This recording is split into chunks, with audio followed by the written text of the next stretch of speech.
Fala pessoal, tudo bem? Estamos aqui na gravação do Moodcast, o podcast da Moodmade. Nele falamos de temas de interesse do empresário e também daquelas pessoas que pretendem empreender. No programa de hoje vamos falar sobre a psicanálise nas empresas com Bruno Fati. Bruno, muito obrigado por ter aceitado o convite de estar nessa mesa com a gente. Eu que agradeço. Eu fiquei assim bem surpreso com o convite, né? Eu fiquei feliz porque eu tenho uma trajetória mais voltada para a questão de entrevistas em rádio, né? E o podcast é a primeira vez que me surgiu. Legal. Então, a gente seleciona os melhores aqui. Então eu nunca participei e para mim é legal essa dinâmica, né? Porque o podcast ele tá muito presente hoje em dia. Hoje o podcast já é uma realidade de muitas empresas, de muitos... E eu acredito que não só nas empresas, mas também fora, né? Por exemplo, todo lugar que eu vou eu não uso mais rádio. Você já tá consumindo os streams digitais e eu dentre abro eles lá, o podcast. Eu abro lá, né, no caso o Spotify que eu tenho, né? Eu entro lá na área de podcast e seleciono um. Agora você vai selecionar Moodcast da Moodmade, pôr lá na sua playlist e Quando deixar lá. Quando eu recebi o convite, eu já comecei a escutar os podcasts e eu fiquei impressionado como eles dão uma visão para o empreendedor. Assim, você escutando um assunto específico e eles abrem, né? E durante a conversa que vocês têm, eu já percebi, né, que eu até falei, nossa, isso daqui eu nunca pensei. Talvez eu possa usar. A gente tá trazendo pessoas bem especializadas, assim, em abordar uns temas e que bom que tá começando a surtir efeito agora, né? Como o pessoal aqui da nossa produção falou, é tijolo por tijolo, né, para construir a casa. Só pra te apresentar de forma honrosa, 24 anos, já diretor e gestor na ANEP Psicanálise, formado em psicologia e psicanálise também. Então você é um psicanalista aí novo e já é empreendedor também. Sim, eu iniciei, né, na psicanálise com 18 anos e depois, com 17 anos, né, eu comecei a psicologia. E aí eu termino a psicanálise e vou, depois de 5 anos, terminar a psicologia. E para mim eu falo que é uma diferença. Eu comecei a psicanálise na adolescência, os estudos, e eu percebi, caramba, como isso fez diferença. Na vida pessoal, profissional também. Sim, porque assim, a gente utilizando isso para a vida pessoal, a gente consegue trazer para a vida profissional, né? Eu consigo perceber que hoje, Bruno, eu consigo lidar muito mais com as minhas emoções dentro da empresa, consigo entender muito mais a minha equipe, olhando por essa vertente. Lá na ANEP, tem muitos profissionais, muitas pessoas que estão querendo se desenvolver, que procuram a ANEP para melhorar um pouco o psique deles frente ao trabalho? Principalmente na parte de RH, acredito eu. A gente tem muitos funcionários voltados, né? Muitos alunos, voltados. Eu percebi que, olhando todo o panorama de alunos da ANEP, muitas pessoas da área de vendas procuram a ANEP. Também? Muitos administradores procuram a ANEP. Mas, assim, a questão das vendas ainda é muito marcante. O pessoal de vendas ainda é muito marcante. O que esse pessoal quer trabalhar assim na parte de psicanálise para vendas? Eles querem ter mais argumentos de vendas ou... Eles querem procurar entender melhor o seu cliente. Que legal. Né? Então, assim, até eu estava supervisionando o TCC de uma aluna que ela trabalha em vendas em uma empresa e ela estava me explicando como a psicanálise foi importante, né? Porque lá ela conseguiu entender o cliente dela, entender a demanda que esse cliente tem, né? O que esse cliente precisa. E aí sim ela conseguir oferecer, né, o produto, oferecer o que ela vende da melhor forma.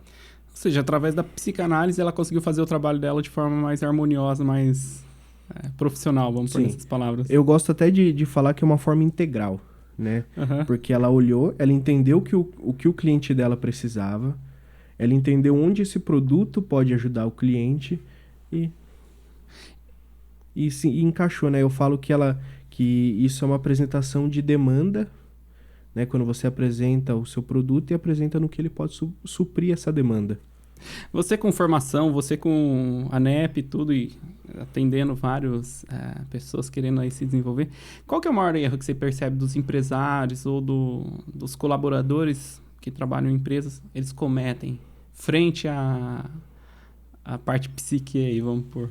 Eu acho que é o desconhecido, né? Para eu responder essa pergunta, eu vou falar um pouquinho só da trajetória de como eu cheguei na Fique à NEP, vontade. né? Porque isso tem muito a ver com o que eu percebi, o que eu descobri, né? Eu assumi a NEP faz 2 anos, hoje exatamente, e a NEP ela era uma empresa que fazia 12 anos já, 12, 13 anos que estava no mercado. E quando eu assumo essa empresa, eu percebo que eu não sei nada. Eu tava ali, eu fui colocado numa posição em que eu não sabia. Eu era psicanalista, eu tinha acabado de terminar a faculdade de psicologia. Falei, e agora? Eu sei da mente, eu não sei administrar. Tô com uma empresa na minha mão. Eu tô com uma empresa, tô com um legado na minha mão, né? E aí, a partir disso, eu fui começando a me desenvolver nessa área, né? E a psicanálise e a psicologia me ajudaram muito. Por quê? Porque quando a gente fala do outro, né, fala de, por exemplo, de funcionários, fala da minha equipe de professores, são professores que têm muito mais experiência que eu. São funcionários que estavam na empresa há 8, 9 anos, que me viram crescer, Uhum. né? Como que esses funcionários vão aceitar, talvez, alguma coisa vindo de uma pessoa de 24 anos? E foi aí que eu comecei a usar a psicanálise ao meu favor, né? A psicanálise, a psicologia. E eu gosto muito de falar que eu comecei a olhar a minha equipe não só baseado em cargos e funções, mas baseada no ser humano integral que eles são. Legal. Bem diferencial isso daí. Então, assim, o que eu sempre falo, né, para as pessoas que vêm me procurar? Olha a sua equipe, olha o seu funcionário no ambiente em que ele está inserido. E o que é esse ambiente? É um ambiente biopsicossocial. Ele é biológico, ele é psicanálise e ele é o social também, né? Então, eu olhava, por exemplo, a moça que trabalha na recepção e falava, aonde é o ambiente que ela está inserida? Como que tá a saúde mental dela? Ela tá cansada?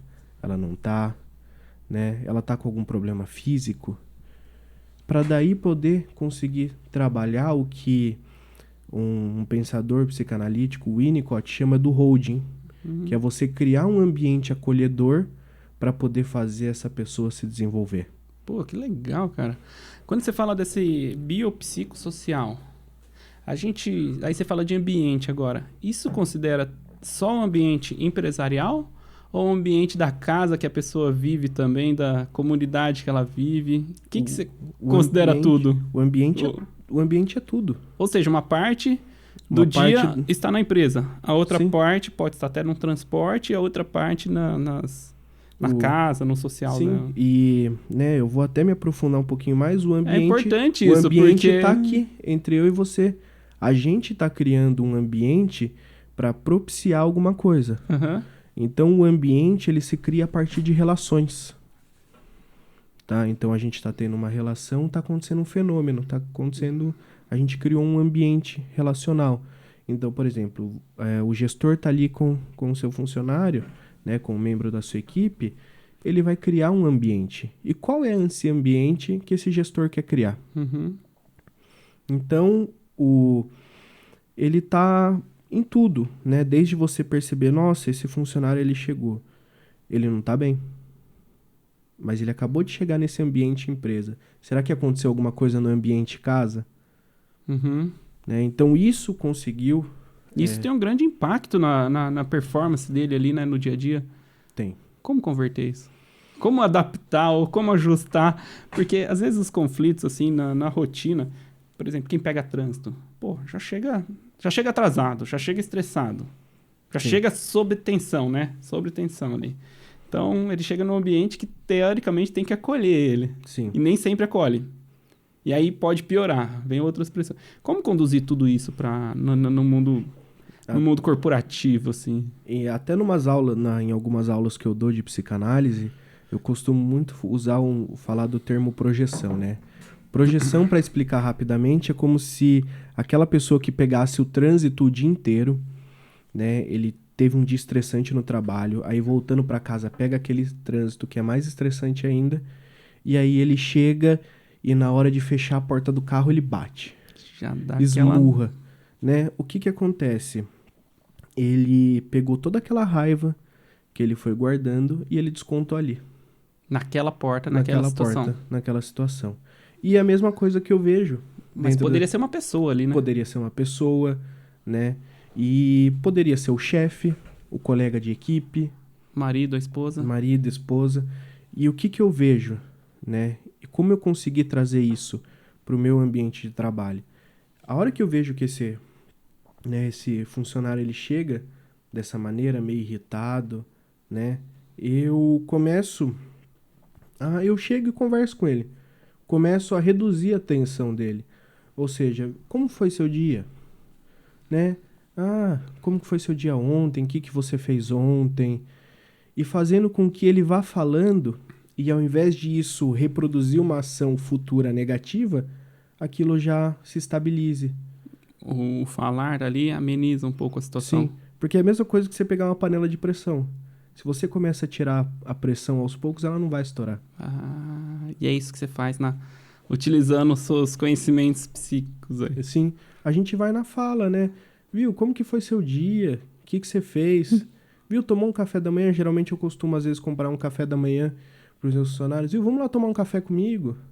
O que o empresário pode fazer de diferente, assim, para até ajudar os colaboradores? Porque alguns empresários têm muitas pessoas e não tem aquela rotina. Oi, Sim. como foi? O que aconteceu? Tal. O que você vê que poderia ser uma dica boa aí para os empresários?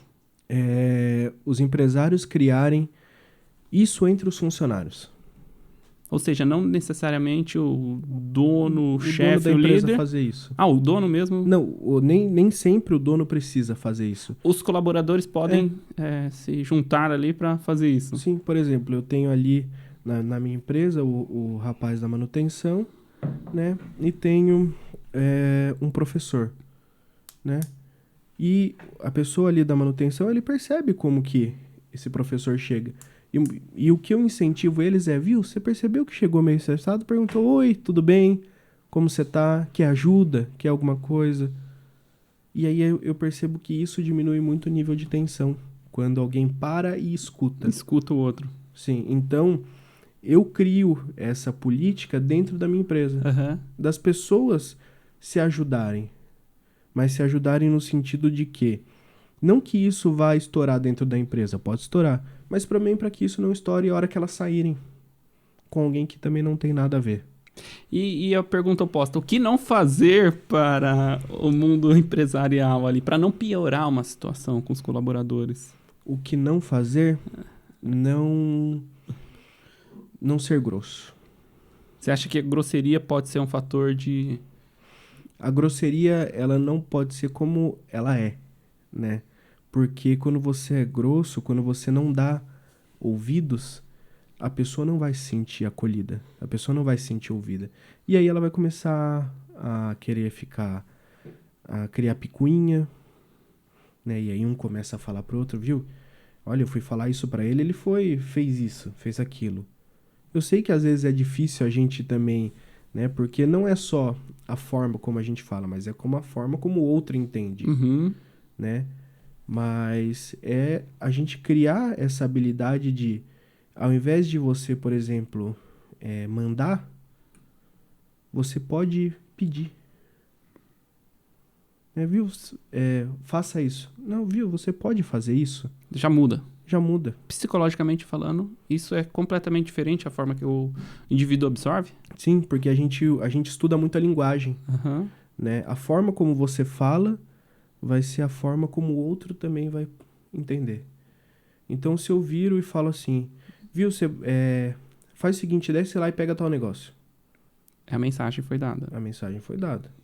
Você passa uma mensagem e a pessoa recebe essa mensagem. Uhum. Como ela vai entender? Tudo bem, ela pode entender, não, ele só me pediu.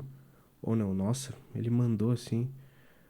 Do que você falar, viu? Será que você desce lá pra mim e você pega aquele negócio, por favor?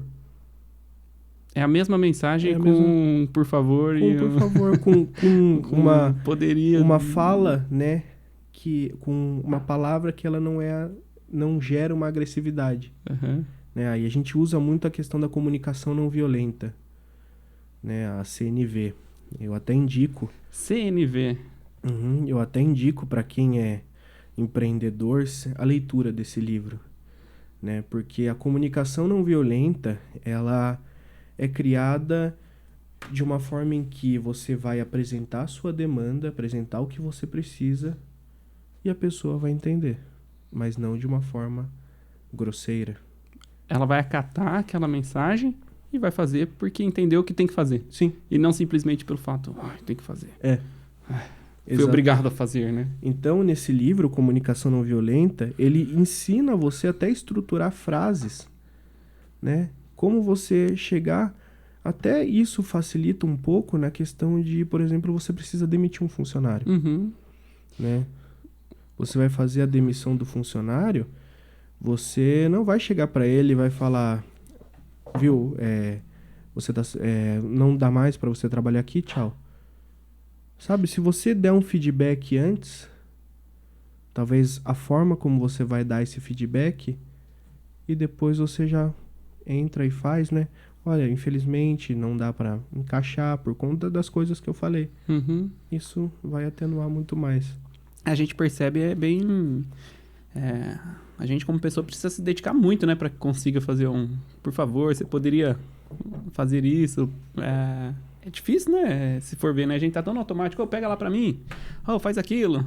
Uhum. E esquece do por favor, ou poderia, ou qualquer coisa do tipo. Vai se desgastando, assim, né? O dia a dia a gente vai... O dia a dia consome, acho que a gente acaba indo no impulso mesmo. E é por isso que eu sempre falo, né?